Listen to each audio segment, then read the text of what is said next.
The unofficial kickoff of summer, Memorial Day weekend, is included in this pattern predictions video. We'll look at the next 2 weeks, which you'll see in our 14-day forecast right in our free 5-star rated weather app. The 14 days right in the bottom center tab right there. And this is the why behind the forecast, what you may see shift in the coming couple of weeks. Speaking of shift, we've got a pattern shift coming in, and I do want to show you the temperatures right off the bat. This is a New England wide average. It's tough picking one number for New England, but you get the overall theme, which is at or slightly cooler than average temperatures this week through the end of the week on the 15th.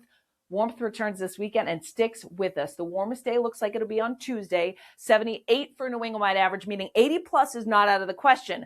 Then we get a cold front that comes in, knocks our temperatures down a bit, but still at or slightly above average, anticipated through Memorial Day weekend, with the overnight lows following suit as well. So for central and especially northern New England, our last frost dates on average are the middle and end of May. So we're getting there, but a couple cool mornings towards the start of the period, and then generally above average in the 40s and 50s. So if you do planting, yes, keep an eye on those overnight lows, but the frost threat will be dwindling here after we get through those couple of cold mornings. Jet stream steers our storms.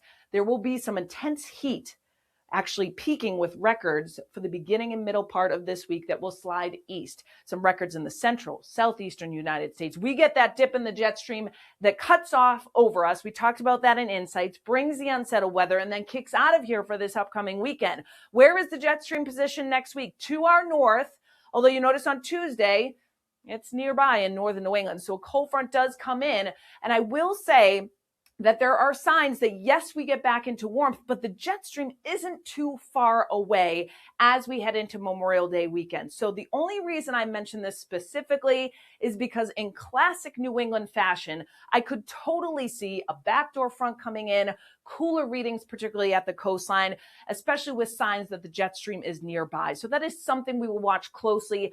I do think the most intense heat and warmth will be off to our south and west, with highs in the 80s, maybe even 90s, not out of the question, down through the mid-Atlantic and the southeastern United States for Memorial Day weekend. I think the question is how much of that gets in here, and do we get an onshore flow that ends up taking hold heading through Memorial Day itself? There are signs, though, that we get to stay into some of the above average temperatures. Precipitation-wise, actually not good news for the southeastern United States, portions of the Carolinas down into the panhandle of Florida in exceptional areas of drought and extreme drought, and don't see a whole lot of rain. There will be some from North Carolina back up to Virginia.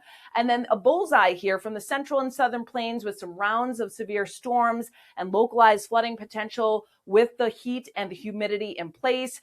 Not much rainfall out over the West Coast. We get a little bit in the Pacific Northwest. For us here at home, there is good agreement of about 1 to 3 inches of rain on average, but a lot of that comes towards the start of this period with that upper level low nearby. So keep in mind, this is the percent chance of precipitation. Does not mean it's going to rain 90% of the day, but there's a 90% chance that you will get precipitation during the day. So that said, Wednesday, Thursday, Friday, it's up there, probably higher than the app suggests. Then it does go back down for the upcoming weekend, featuring mainly dry weather Saturday and Sunday. Bumps back up a little bit on Tuesday, which you remember was the warmest day. That's because a cold front comes in. So we'll watch the timing of that.